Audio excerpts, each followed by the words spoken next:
Tapped Out Wrestling Podcast. I am, of course, Nick McDaniel, and as always, I am joined by my man Byron. Woo, Daddy, we are back this week to talk about professional wrestling and our favorite pay-per-view of the year, the Royal Rumble. What a good women's match they have. Yeah, well, listen, we'll get into it a little bit. As always, before we get started into the meat and the crux, we always ask you kindly, head over to patreon.com/tappedoutpod. Again, patreon.com/tappedoutpod. Subscribe, get the show early. I apologize this week. We had a disastrous Wednesday for us. We couldn't, so it's going to be cutting it close to get it out super early. We'll make it up to you. Maybe there's something a little extra I'll cut this week and throw in there. I know we've joked about maybe we'll do a video heading up to Canton on Friday and shoot it up there, man. What do you think, man? And that's a wonderful idea. And I actually had a segment I was going to pitch you, and we got so busy in show production I forgot about it. I cannot wait. Okay. Yeah. Oh, so good to be able to go to wrestling this weekend. I can't wait. Yeah. Okay. We're going to cover. Hey guys, this week we took a break from the questions. Keep the questions coming in. Look, they're building up. We get it. But there's so much stuff to talk about in general. We wanted to kind of look, we're attack this week, and we'll be back to the questions next week. Make sure you're sending those in to tappedoutpod@gmail.com. But this week, we control the narrative. This week. That's correct. You'll be back in control next week, so we appreciate it. First and foremost, Myron, of course, everything, look, the big thing on everybody's topic, obviously, from the weekend was, of course, the Royal Rumble.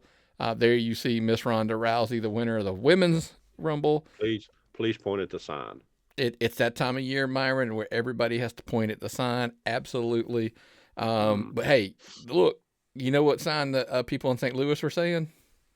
Money, dollar sign, dollar. Yeah, it's $8.3 million in revenue to the city, 11,000 hotel rooms. For as far as the WWE goes, I think it was second highest gate from a Royal Rumble. I think I saw, which is pretty cool. If you can complain all you want to about, well, this is not creatively the way I would have saw this being constructed, everybody else walked off with your money. Okay? This was a success. This whole thing was a massive success. In a time where nobody likes the WWE and people crap on it all the time, to get the second highest gate. Well, listen, Myron, we had while the Rumble was on, we had a great conversation with friend of the show, yes. Right? Oh, yes. I love friend we of the show. We were going over stuff, and he knows who he is. We were, discussing it while the show was going about, this matters and that matters. And we were talking about attendance being down. And I'm like, listen, they 44,000 people at the Rumble. I mean, look, when we see the WrestleMania, if they can do 100,000 2 nights in a row, it's hard to argue. My heart. Do they care? It's one of those, do they care they only draw 3,000 in Sheboygan? Yeah, probably. Or Des Moines or whatever, these smaller. Well, those are $16 tickets. Well, I don't think there was a single ticket in that house went for less than. Who knows? Man, they were probably doing something buy one get one free. It doesn't matter. I mean, my whole point was they put 44,000 people in there.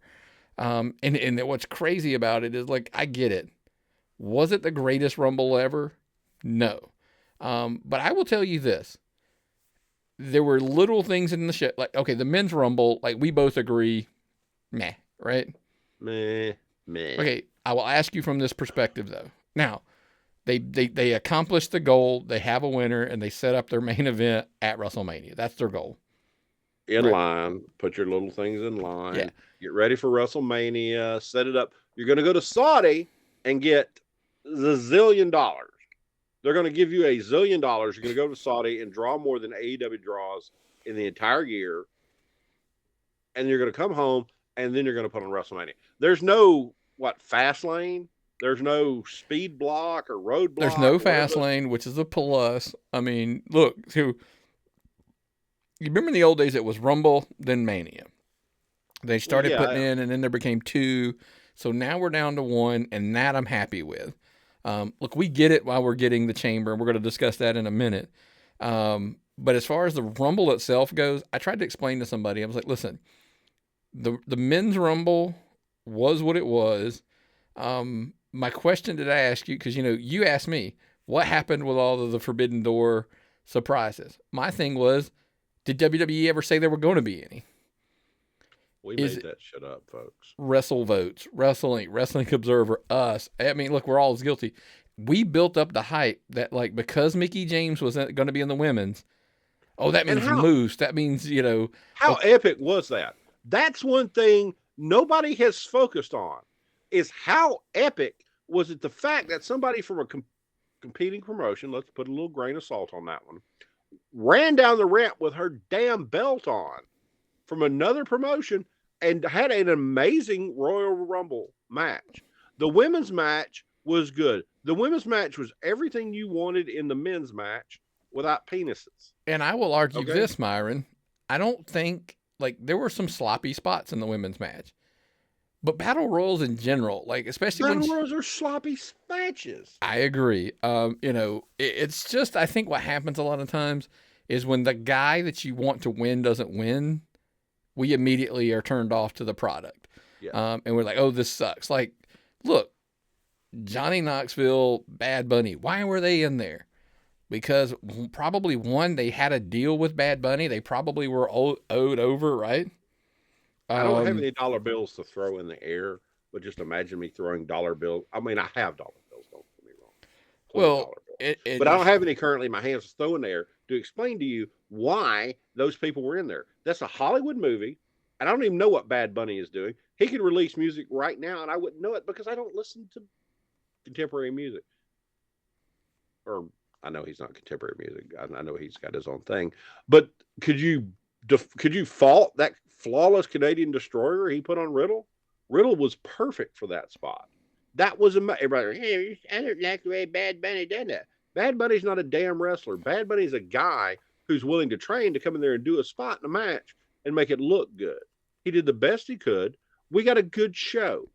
I haven't watched a pay-per-view live and non-fast forwarded in maybe last Royal Rumble. I was about to say probably last Royal Rumble, because I know with Mania being 2 nights and all that, we didn't. I mean, there was no.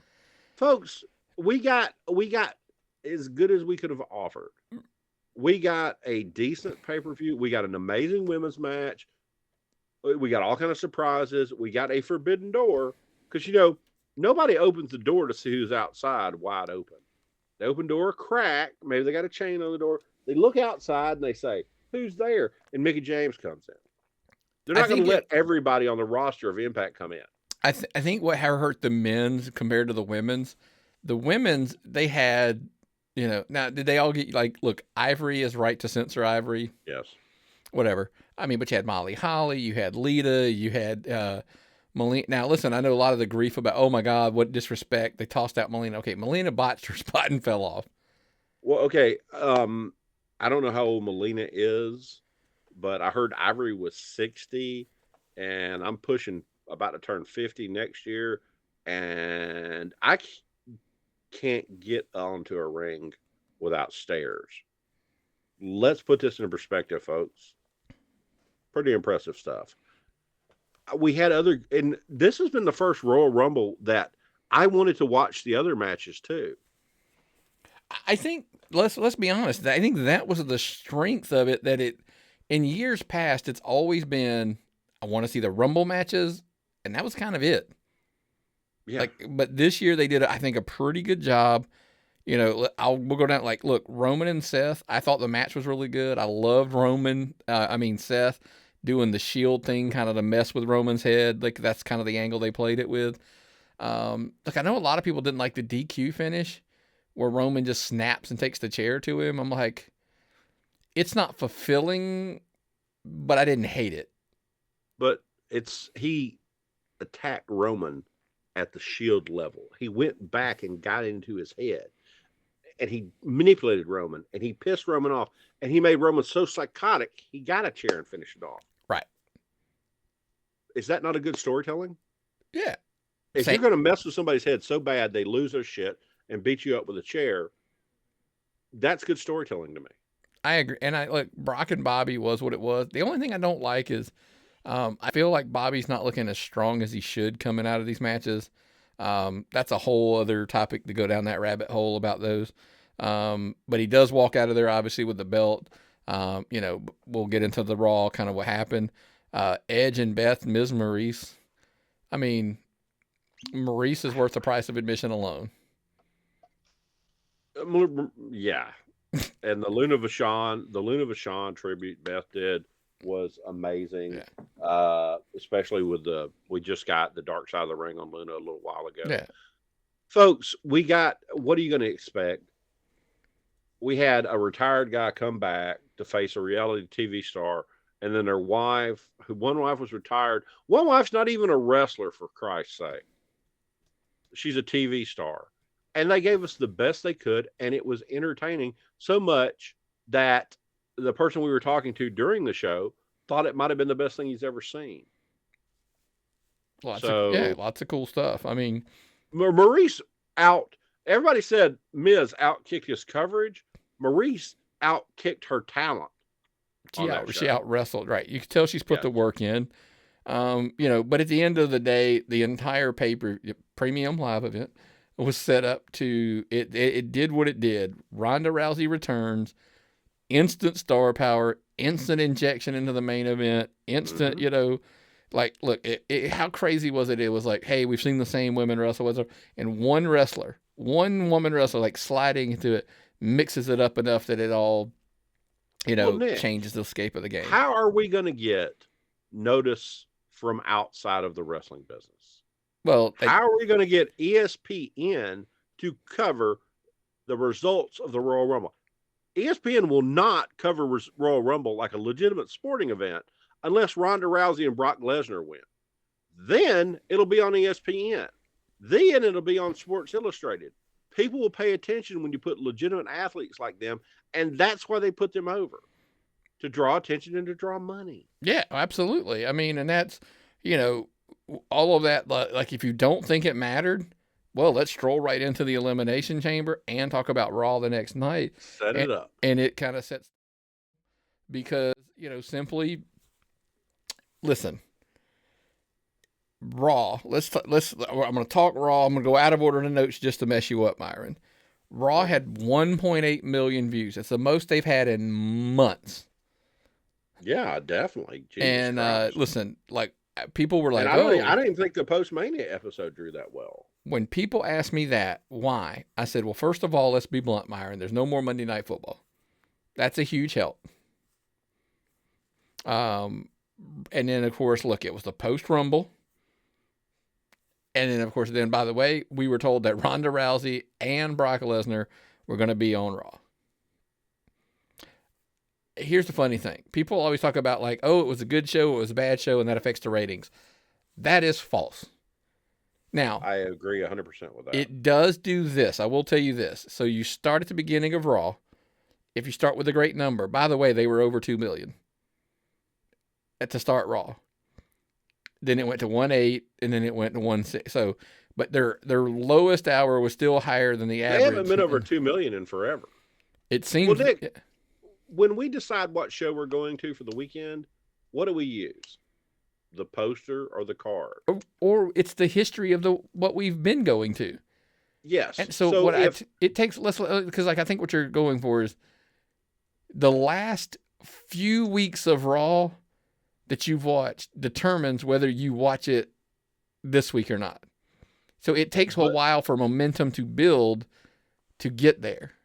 But it also, if you put Ronda Rousey's face and Brock Lesnar's face, correct, and Lita's face on the poster, you're going to tune in.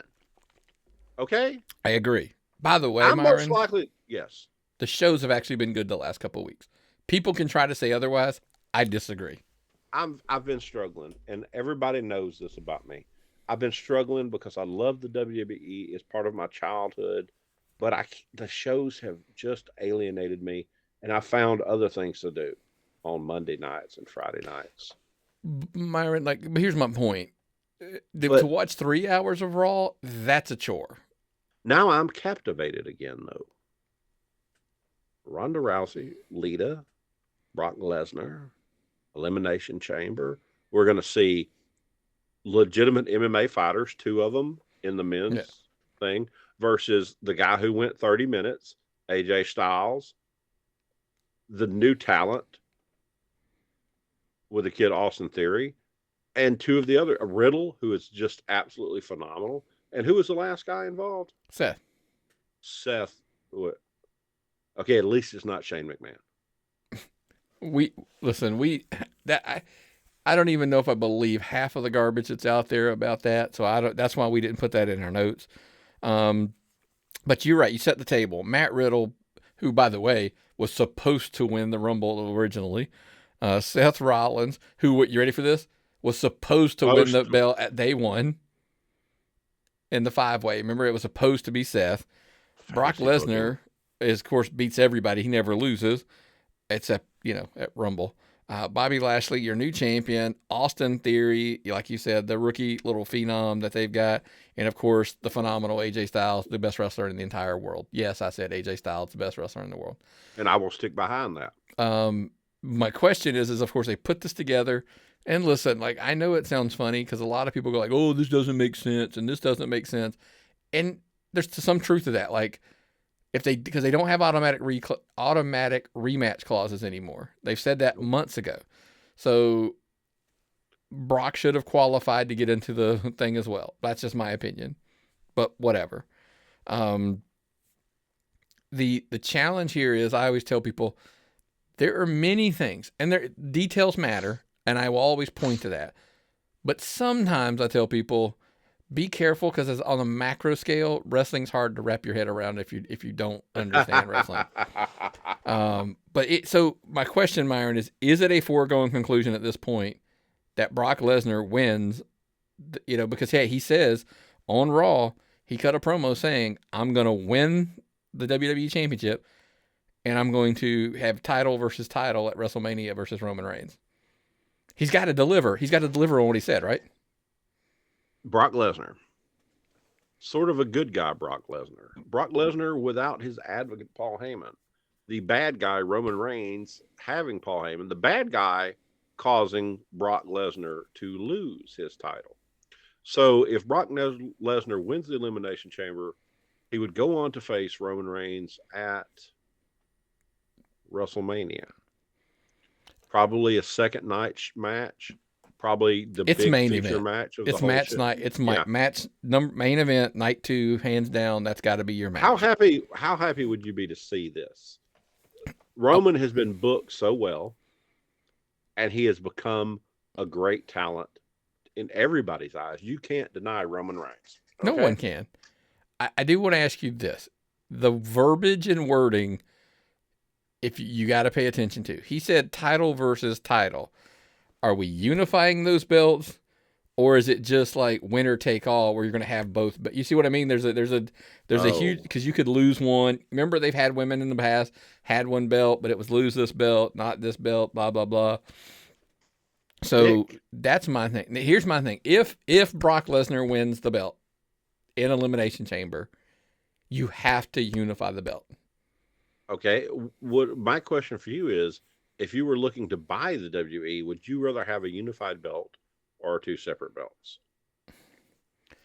Listen, to me, since the creation of the Universal belt, I think the WWE belt's been diminished. Because, look, Big E was champion. Big E was never on the level of Roman Reigns. Big E chasing was. Big E defending was not, correct?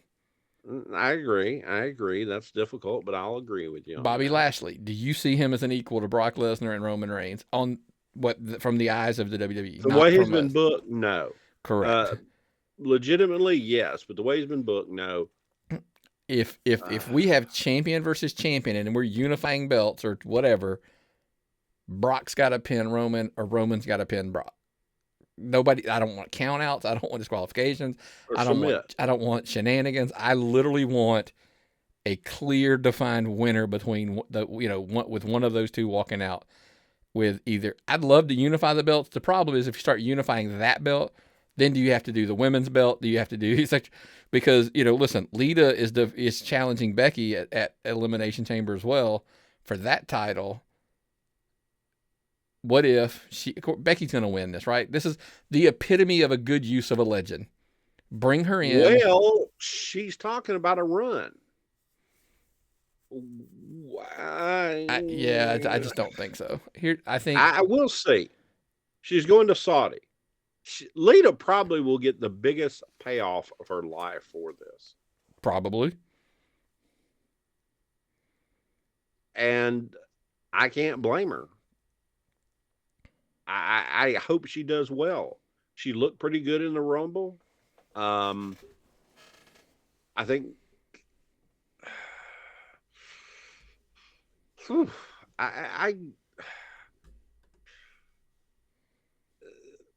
there's so much going on in this, Nick. I don't know what to tell you, but they're going to go to Saudi, and this is going to be probably, we don't realize this, but Saudi's probably bigger than the WrestleMania. Saudi is probably going to draw more eyes than WrestleMania. Oh God, no, that's not even close, Meyer. There's no way. No, Nick, it's not. No, I'm going to tell you, there's people on that side of the world will be tuned into stuff that aren't wrestling fans. Yeah, but Mania, dude, listen, Mania's on the Peacock deal with all of the eyes, because there are going to be people. Here's what I'll tell you. I will put on a record. I think more people will watch this WrestleMania on Peacock than have ever watched any WrestleMania ever. Oh shit, Nick. Because there's going to be so many people that have Peacock for free that can watch WrestleMania. And everybody's like, well, they had it. It was new last year. Remember the whole roll? It was a lot of new. It just happened right before. April, I'm telling you, April my call. Yeah. More people watch this WrestleMania than any WrestleMania in the history of WrestleManias. Well, you're stepping out on faith on that one, Nick. That's a big deal. Well, I'm just, but I'm gonna stand with you, brother, because I think you're right. I think you've corrected me because of the Peacock thing. I think more people probably will watch this WrestleMania than ever before. I retract my previous statement to agree with you. Yeah. Wow. But anyway, I just think that it's. Look, I know everybody's like, hey, Seth could win, Matt Riddle could win, blah, blah. Listen, if you put the second, and a lot of people think like, oh, it's predictable, blah, blah. Predictable is not bad unless it's predictable and your guy's not winning, so you're pissed. There's a difference. Yeah. It's predictable. Wrestling's been always, like lots of times, even when, it was predictable. Surprise me every now and then. Maybe they will. I don't. So we're going to go to what, Toots Mont and the Gotch guy, and say wrestling has been booked since then. Guys, it's wrestling. They're going to always put themselves in the best situation to make the most money. Absolutely. We can't pretend that that's not going to happen. And Myron, sometimes the most unique things are what draws money, and we're going to talk about that next. But before we do, we want to share with the world, our friends up in Canton got a big show running this week, and of course, Southern Honor always just knocks it all out of the ballpark. So check out what they've got coming this Friday. Attention wrestling fans, join us for SHW 36, Friday, February 4th at the Action Building in Canton, Georgia. The working team captain Owen Knight defends his Southern Honor Championship in a rematch against the Black Cloud, Joe Black. Technical Excellence will put their tag team titles on the line as they face off with All-Star Special. Two monsters collide as Cyrus the Destroyer goes one-on-one with the Priest of Punishment, Judas. The Heathen Cruel is out for revenge as he takes on our pal Sal in a no-holds-barred grudge match. Plus, AC Mack defends his newly won Independent Wrestling World Championship for the first time against David Ali. And after nearly a year away, Matt and Joey Lynch return to the ring as they face the Washington Bullets. Also in action, Jordan Kingsley, Adam Priest, Kevin Ryan, Dylan McQueen, and more. And will Gunnar Miller finally get an answer from Tank and the Reverend? There's only one way to find out. Join us live in the Action Building. Tickets go on sale at the door the night of the show starting at 5 p.m. Doors open at 7, bell time at 8. Trust us, you don't want to miss this show. SHW, this is our wrestling. Woo! Children look forward to Christmas. Myron looks forward to WrestleCade and going to Southern Honor Wrestling. Holy shit, that's a beautiful card. I cannot wait to get there. I just sacrificed vacation time at my place of employment to be able to get to this show. And we're going to talk about that a little. We'll go deeper dives into that a little bit later, Myron, before when we get into the Indy Talk section. But before we do, we were talking about, things, little opportunities, potentially to make you some money. And one of them that was discussed this past week after Raw went off the air was Dolph Ziggler and Braun Breaker kind of taking shots at each other back and forth on social media. And then, of course, like, hey, should, he go down? And Dolph's talking about going back down to NXT to kind of face off against him. I joked about it this way because I told everybody last week AJ was going to win the Rumble and he was going to challenge Braun Breaker for the NXT Championship. It didn't happen, so plans change, pal. That's my easy excuse out, right? Or we just made a prediction and it didn't happen. Well, wrestling journalism, if you can't trust the person Dave Meltzer, who is the absolute dean of wrestling journalism, how are you going to trust some guy posting something on that Sports Keto website from India? Okay, seriously. I've wrote stuff for Sports Keto and turned it in. They said, this is very good, but you need to turn in a top 10 list. Why would I write a good wrestling piece instead of a top 10 list?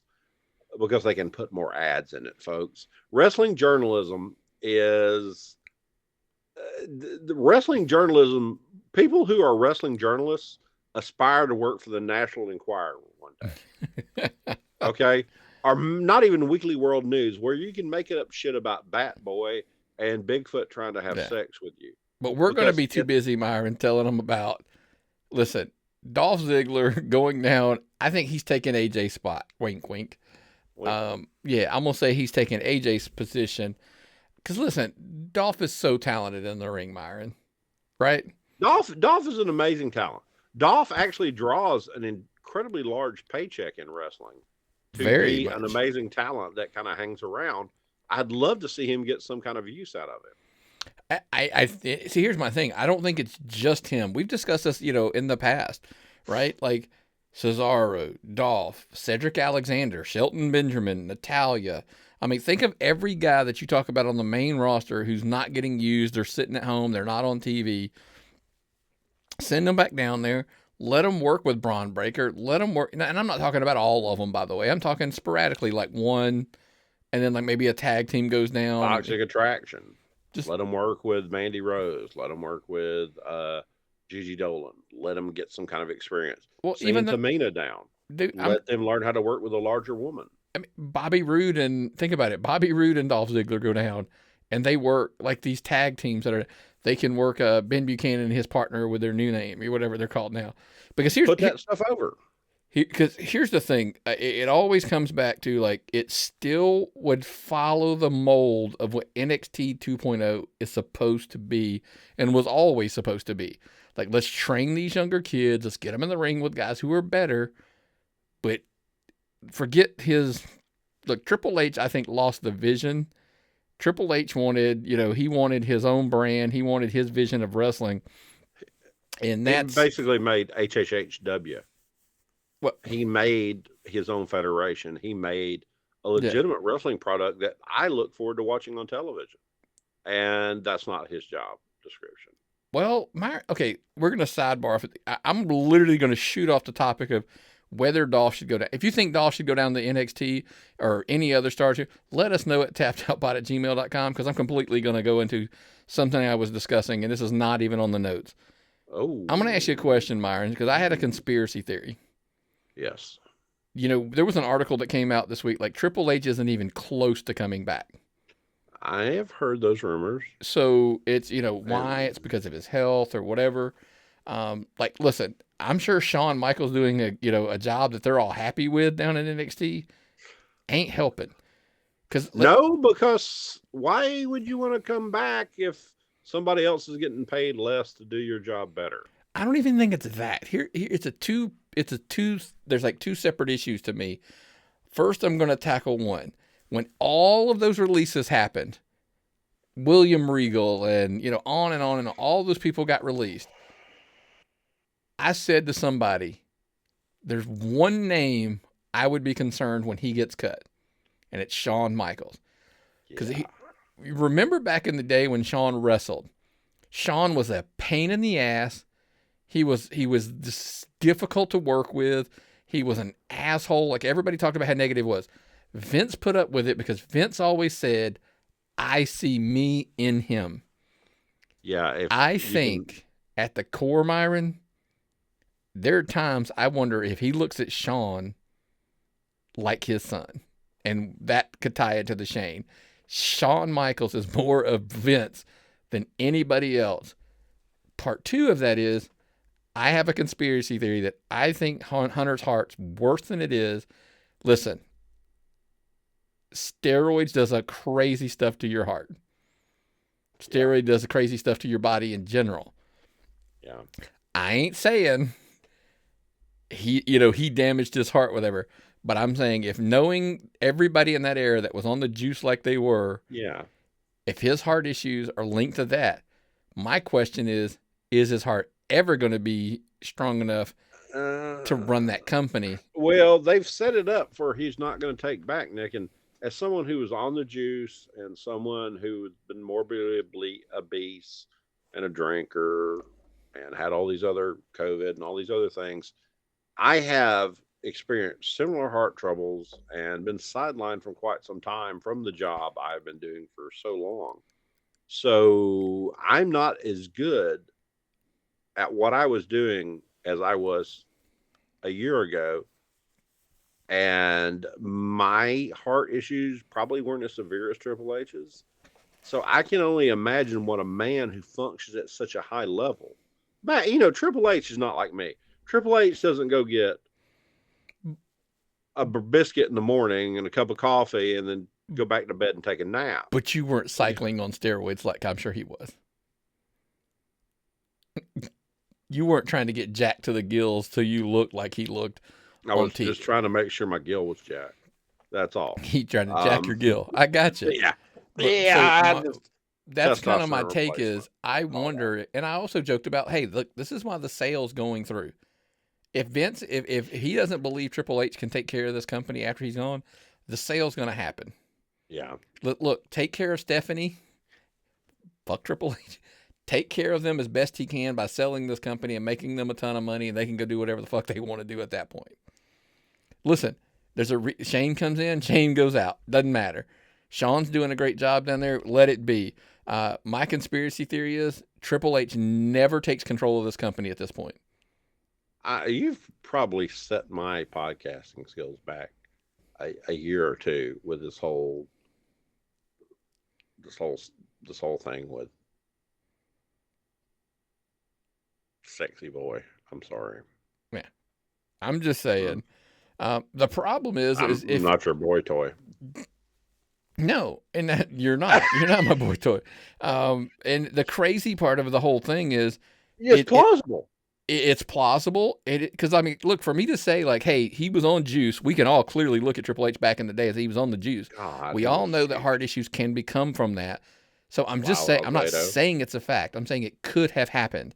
This could be led to those issues, and leading to those issues just kind of, and listen, God forbid if this company sells, because who knows what's going to happen at that point, because the landscape on everything has changed with the releases and stuff. So much so that we kind of look the labor landscape across the board, right? Oh yeah, it's never been as insane with so much talent floating around out there with so many places to hire them. Right. Okay. There are jobs available for great wrestlers. See, I disagree, Myron. I don't think there are jobs available. I think park's closed. Somebody should have told you out front. Oh, the Moose? Yeah, the Moose out front should have told you because here's the thing. I didn't talk to Moose. Well, Moose is in Impact. He should have told you at the front of Impact that they were closed.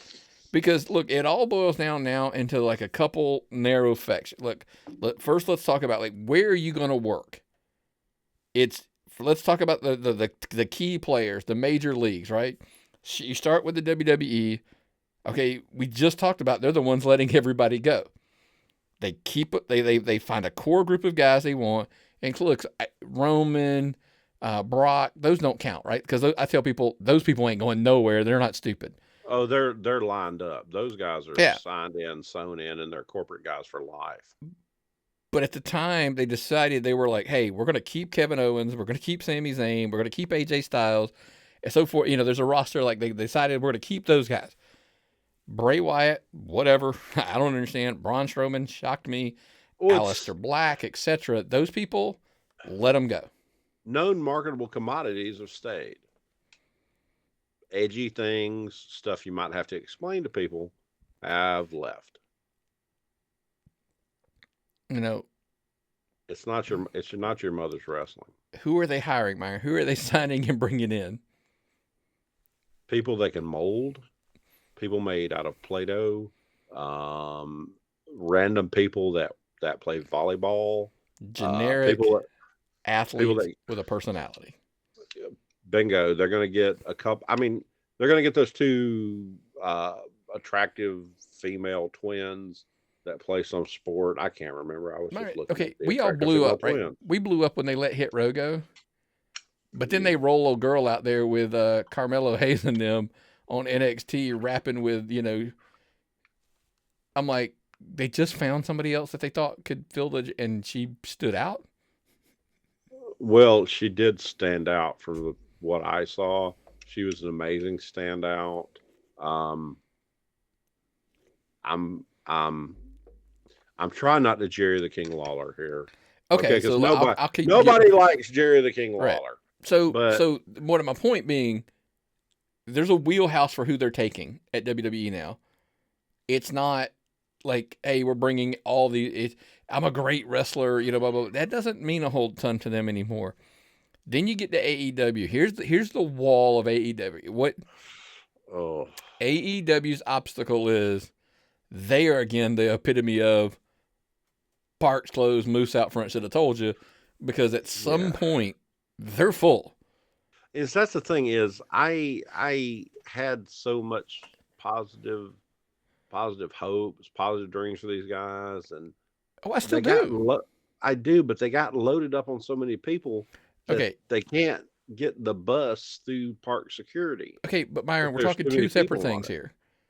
Look, ratings are up, viewership's up, they've got some momentum. All of that, like it's not that they're not doing well. It's just the roster's getting so full. So at some point, you're shoving original guys down to the dark, and the Elevation YouTube channel shows. You're starting to let that initial, roster of guys that you had, you're not releasing them. You're just not renewing them. You're letting those people go. But again, of all those people that they just released, that we're recording, by the way, February 2nd, which is Wednesday. Today is the big 90-day non-compete end of all of that massive talent that they had. By the way, we're recording before Dynamite. I'm going all crazy with predictions. Killer Cross is on Dynamite tonight. You'll know when the show drops if it happened or not. There's got to be somebody on there. I mean, Tegan Knox is really good, and Mayim is really good, and Scarlett is really pretty. Myron, and you're the women's expert. No, I mean, I'm a guy that watches women's wrestling. I'm saying women's wrestling. You're kind of the guy who. Yeah, I'm not an expert on women. Let me rephrase that. You're the one who's the big fan of women, and I am too. But I'm saying, but in general, there's usually on average 2 matches on Dynamite and Rampage combined for women. 1 each, typically 1, 2 max.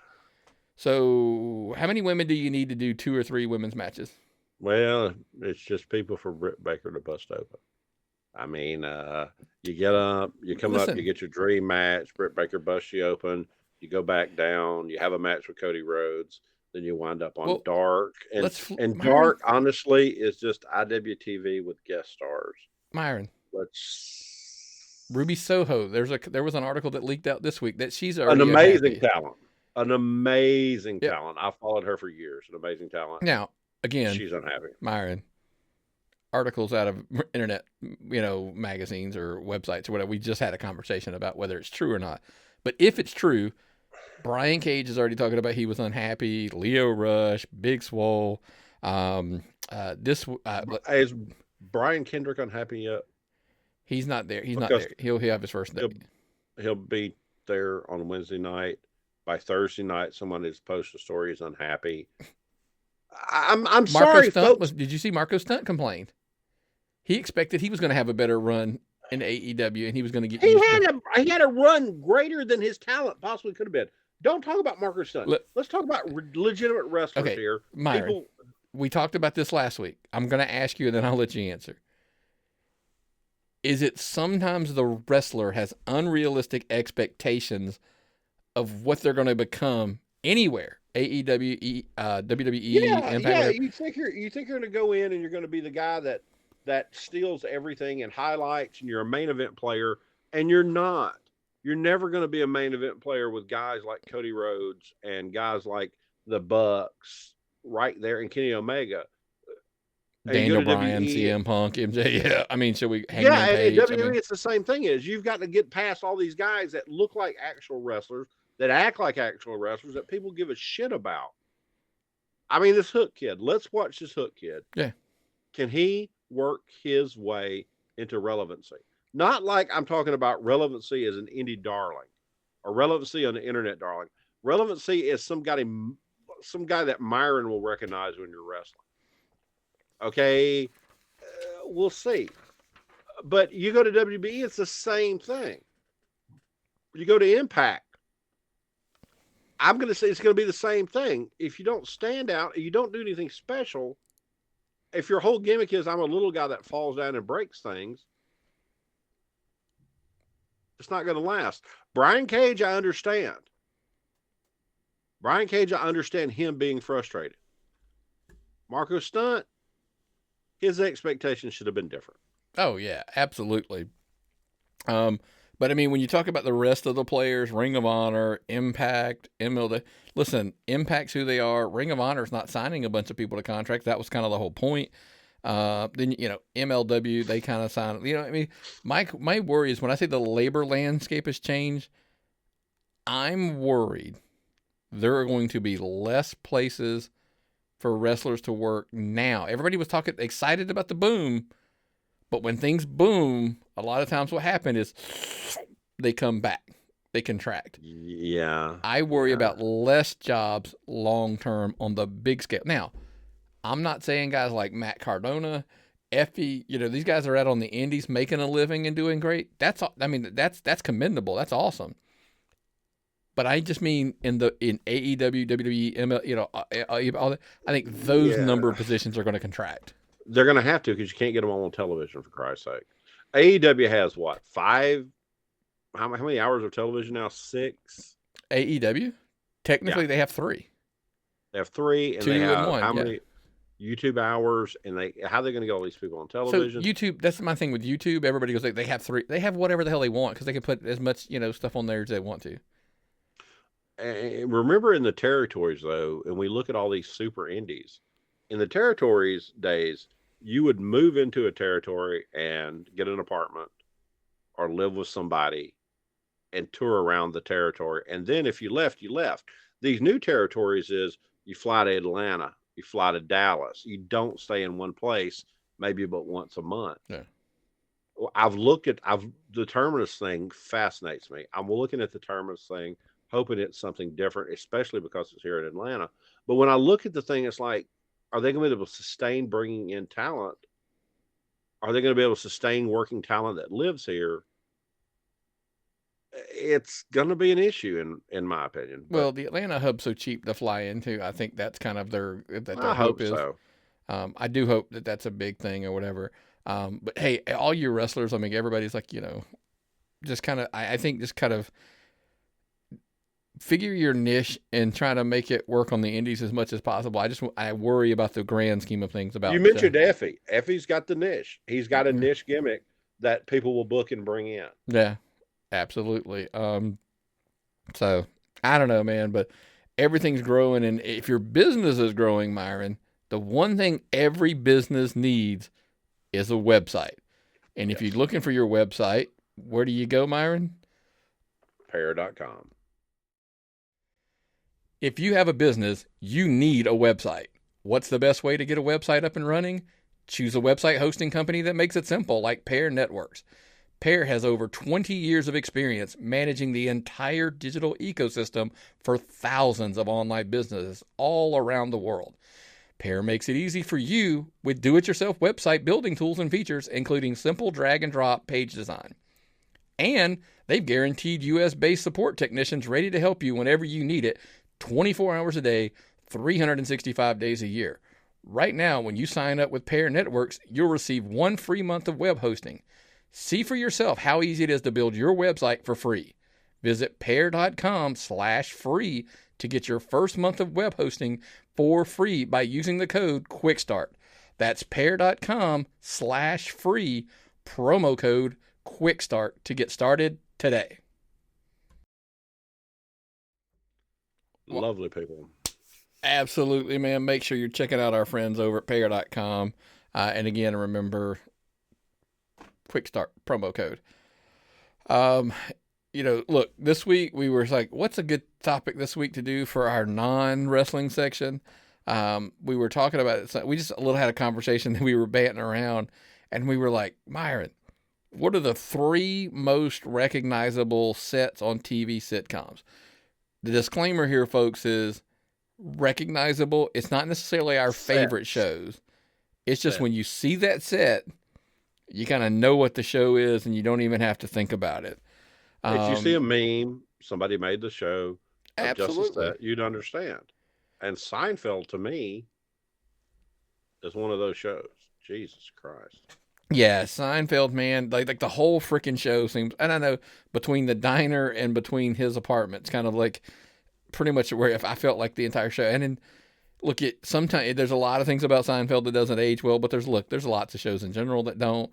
But it's still, to me, funny. It's still, I laugh every time I watch episodes. I can sit there and binge watch Seinfeld, just catching up. But I think the entire apartment, like I said, when you see that apartment, yeah, definitely, bam. And some people would argue, by the way, kind of like Friends, like some people argue the cafe or whatever.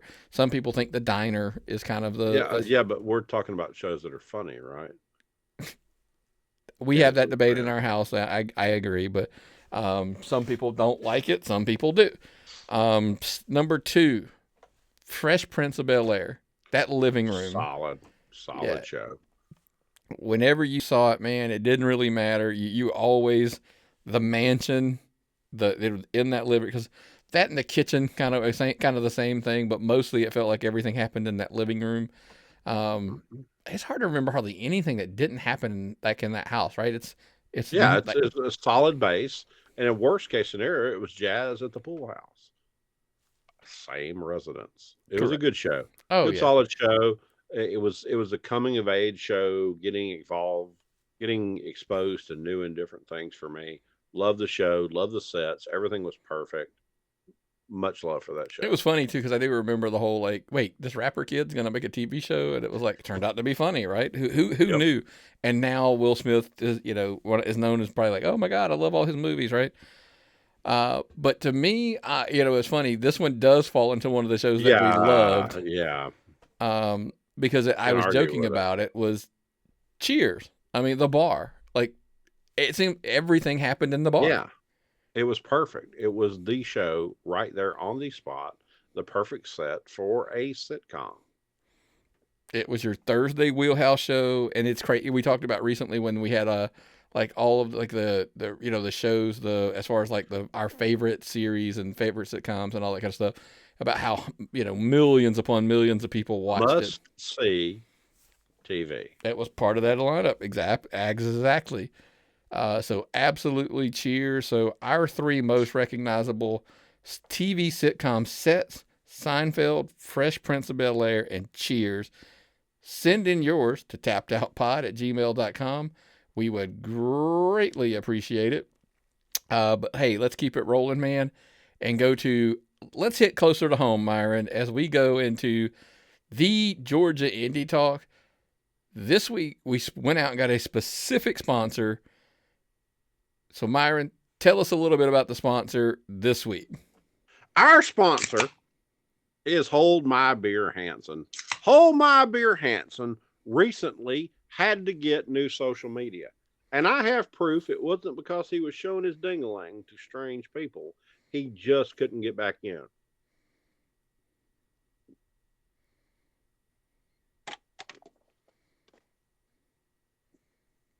In the worst Stone Cold Steve Austin impression I've ever seen, follow Hold My Beer Hansen, the finest gentleman on the internet, part of my favorite tag team and my Waffle House order, the All-Star Special, and like them and get them on the NWA for the Crockett Cup. Can you imagine All-Star Special in the Crockett Cup?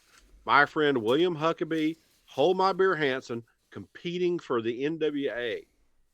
And beer. Hold My Beer Hansen, lovely gentleman. I've met him. We endorse him. Let's put it that way. Go like and follow Hold My Beer Hansen right there on right there on Facebook. Give him a follow. He's a natty light guy. Don't let him lie to you. He's a cheap beer drinker. Absolutely. So but as we're talking about it, listen, man, last week, Georgia Indy Talk, Myron's spitting beers and, pouring them all over it. That's to you, Hansen. So let's keep it rolling, man. We're going to talk about, listen, last week was a slow week. Water and piss. Yeah, that's what natty lights are. They used to be $9.99 a case, Myron, back in the day. Not now, but that's what they used to be. I was going to buy just one as a prop, but I couldn't find just one at the liquor store. So I bought a 6-pack, and it's like, what the hell am I going to do with 6 natty lights? You're going to drink them because that's what But anyways, Let's keep it going. Got me into it. So last week was kind of slow. I know the Rumble running on Saturday it probably scared a lot of people off from running. And by the way, I think that's probably something people need to pay attention to. If the WWE is going to do this more often, especially the big ones, Money in the Bank, Survivor Series, SummerSlam, etc. If they're going to run on Saturdays, people kind of need to keep that in the wheelhouse, and let's do that. But that is not the case this weekend because, last week Royston ruled. APW on Friday, All-Star on Saturday up at Graybell. So if you wanted wrestling last week, Royston, Georgia, that was the place to be. Did I tell you about that girl from Royston I met in college? No, and let's not. That was the night I bought bacon for everybody in that huddle house. But we're going to celebrate this Friday, Myron. Tailgate party.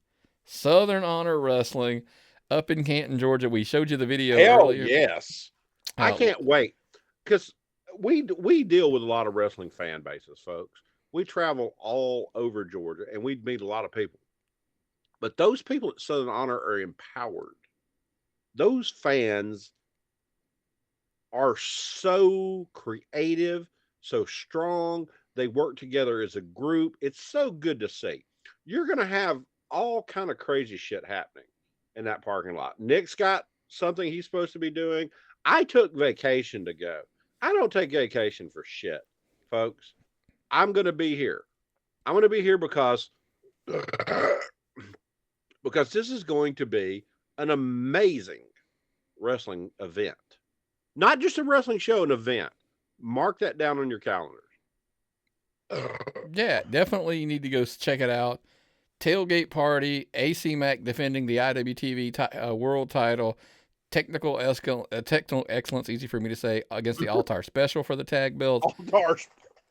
The All-Star Special. Judas versus Cyrus in a clash. Gunner's going to call out Reverend Dan and Tank. Sal Renaro and a Cruel and a no-holds-barred match. Lynch Mob versus the Washington Bullets. The return of the Lynch Mob. Lynch Mob, who have been over since the start of Southern Honor, have been gone for a year. Let's see what they can do. Oh, yeah. We'll go back in through a second. Jordan Kingsley, Adam Priest versus Kevin Ryan and Dylan McQueen. And, of course, Owen Knight will defend the Southern Honor title versus Joe Black. Top to bottom, dude, it's a card that's like, it's Dylan puts these cards together sometimes. You're always surprised at, like, holy crap, that's good. Yeah, Dylan can stack talent like those people with the cups that do that stuff. The cup,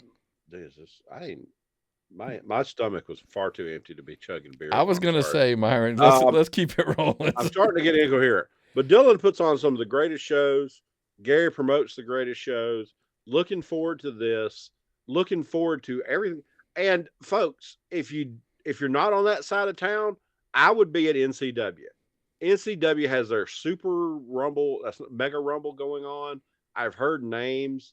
I don't know if Kenny Beckner is going to be involved in the Rumble. If he is, he'll be in there just for a short segment. So again, Canton, Georgia is the big show heading out. NCW, if you're up on the northern side, up in that area. APW is going to be running up in that Royston area. Pro South over in Alabama. We will be at the tailgate party, getting everything started at Southern Honor. Then, of course, that'll roll right into Saturday, Southern Fried Championship Wrestling. The Approved will take on Todd Sexton, Judas, and Billy Buck. Exotic Youth will be there again, taking on David Ali and CT Keys. The Undeniable, the tag champions, will face Jacob Ashworth and Will Caution. Narcissism is going to take on Kyle Matthews for the Classics title. Xavier Reyes versus Jeremy Vane. Listen, Southern Fried never disappoints, by the way, especially when you see like what they've got going on. Like the Approved versus, it's not the Sexton Alliance anymore, but it's Todd, and he's bringing in back Judas and Billy Buck, who are, of course, old, running buddies of his, faces Adrian Hawkins, Bobby Moore, and, of course, Nick Kalen. How do you trust a guy named Judas? You kind of have to, don't you? You don't really have a choice. There's a track record for guys named Judas. That's just me.